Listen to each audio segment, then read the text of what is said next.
A nice little gopher snake going through the vineyard. Yeah, so my name is Rodolfo Callado, and I'm the vineyard manager here.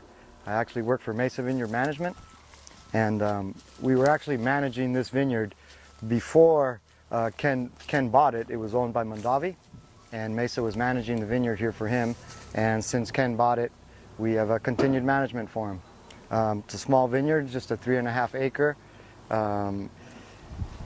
Old planting from the 70s, own rooted, Wente clone, not a real big producer, but very good high quality. The vines are kind of trained to the old kind of California sprawl system, which most vineyards back then were planted that way. 12-foot row spacing, wider row spacing, wider vine spacing. And like I say, this vineyard, it actually, being from the 70s, it does have a lot of virus and certain things that just naturally keep the yields low. And it's a real good high quality vineyard, makes some great wine.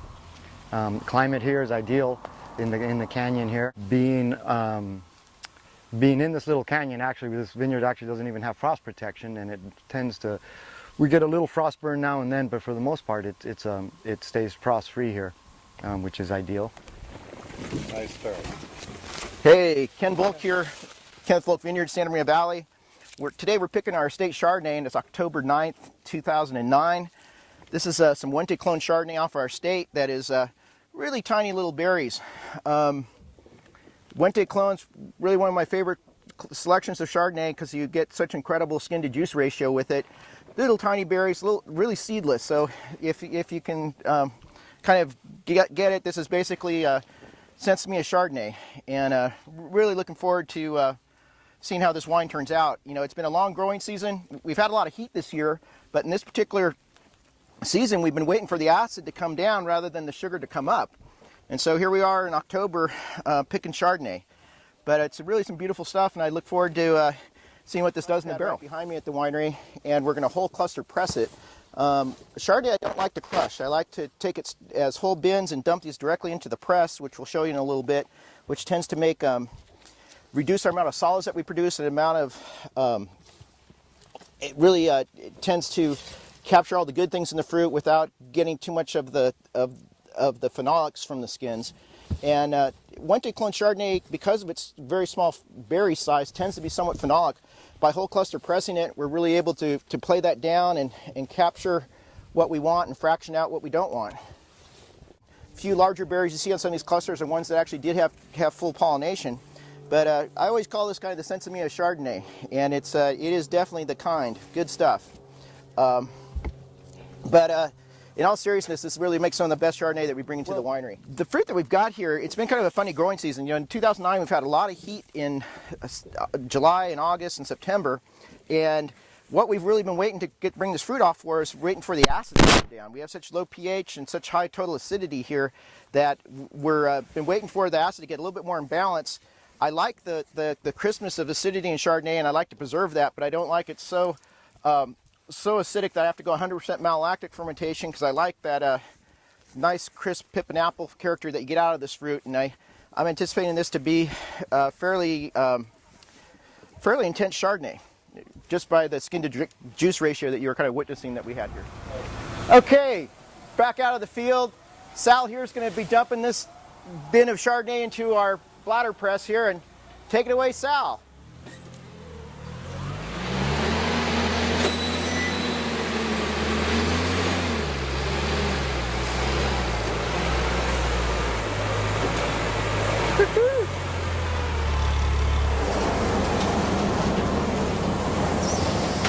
Okay, well, nice. You've seen us harvest the grapes, you've seen us press the grapes, and now we're back inside the barrel room fermenting some Chardonnay. This actually isn't the same estate Chardonnay that we saw earlier. This is actually some Chardonnay from the Sierra Madre vineyard that we're working with.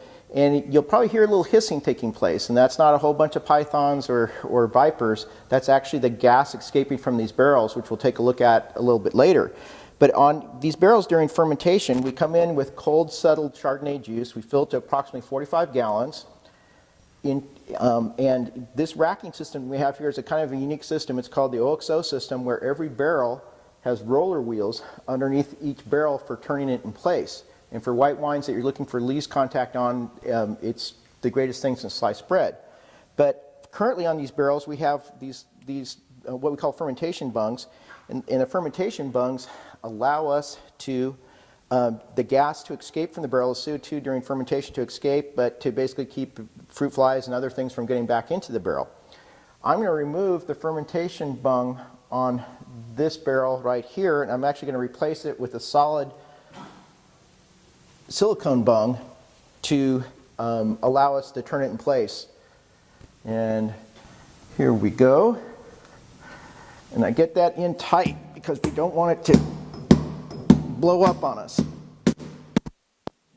Because it's kind of like shaking a beer keg, if you will. But right now, here we go, round and round. And what I'm trying to do is to get the lees in suspension, which are basically the dead yeast cells, that will basically act as a natural antioxidant and keep the wine fresh. We have no SO2 in this wine. It's just straight Chardonnay. One of the primary reasons why we're trying to do this is that we use a lot of new wood, and with new wood, clear wine in new wood overwhelms the wine with wood flavors. If you keep a lot of solids suspended in the wine, it gradually marries with the wine rather than covering up the fruit flavors. And so I'm a big believer in lee stirring, and this is Oxo System allows us to do that with minimal oxidation, because I'm not inserting a dodine, I'm not putting a stick to stir the lees.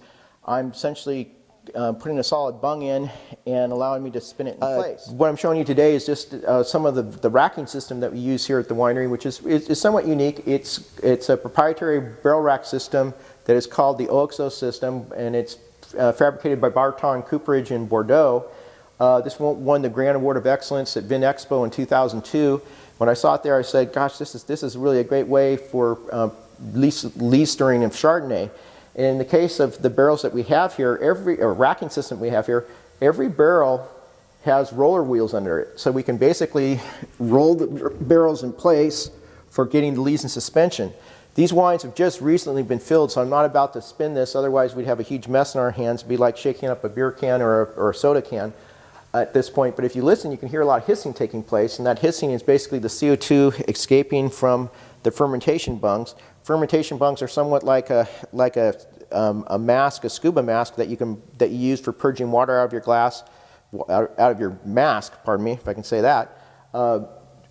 Basically allows CO2 to escape from out of the barrel without blowing the bung off, and a lot of these are really hissing. And if you listen here, you'll hear the CO2 escaping as I pull on that little purge rod.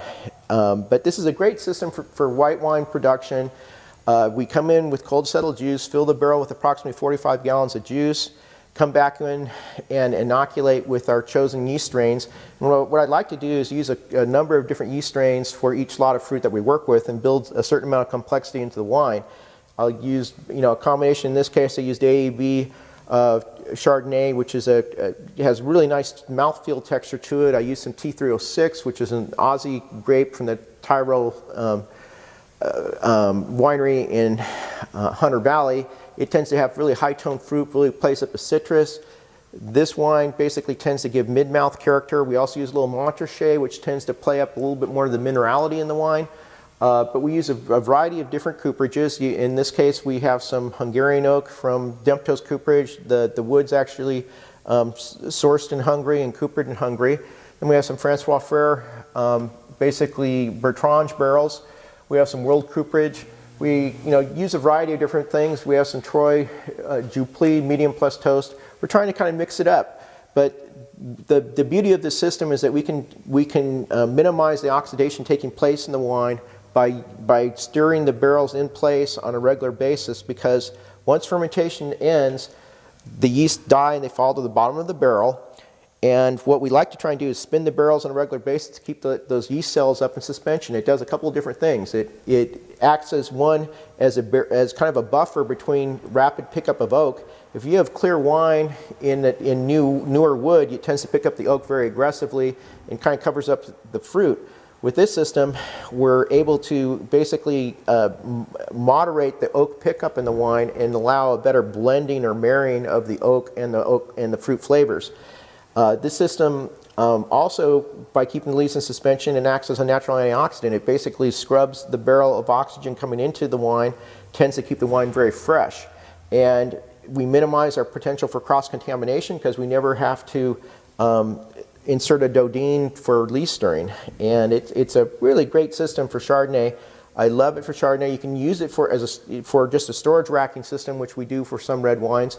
But really, its primary purpose is for white wines that you're looking for some lees contact on. And I'm referring to the lees as basically the spent yeast cells at the bottom of the barrel after fermentation. We keep it in suspension, and it really adds a texture and a creaminess to the wine and keeps it fresh.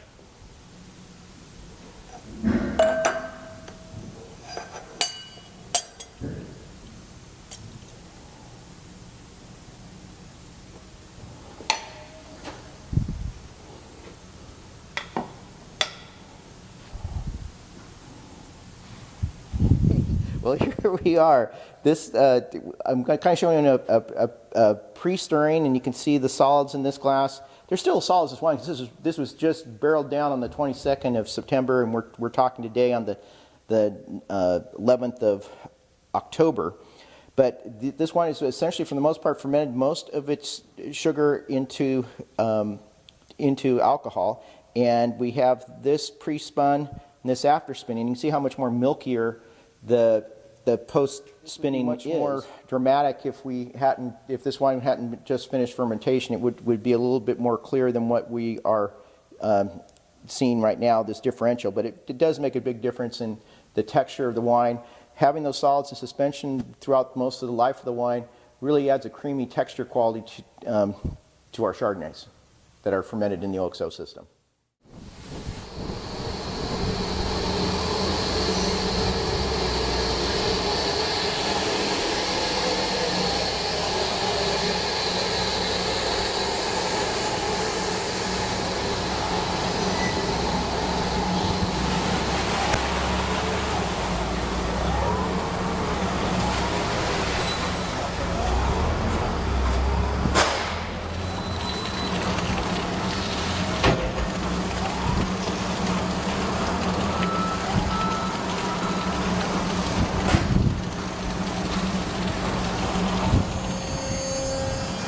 The platum's made contact with the main part of the cake.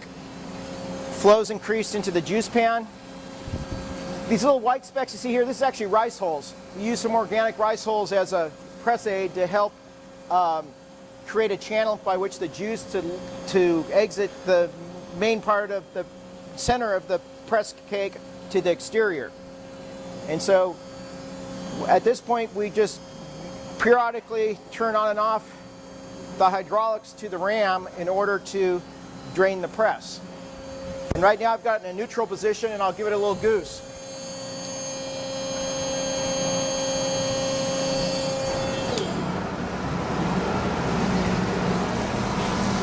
And as this continues to press, the skins themselves start to create their own clarification matrix, just like your French press coffee press in some ways, that essentially the grape skins themselves are starting to actually filter the juice as it comes out of the cage. And then we have a secondary screen to basically get the macro particles out of skins and rice hulls before it goes into the juice pan, before it's pumped to the tank.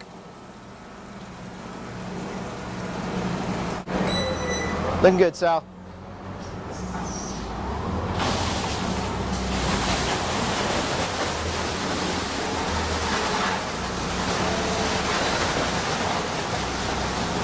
Come forward.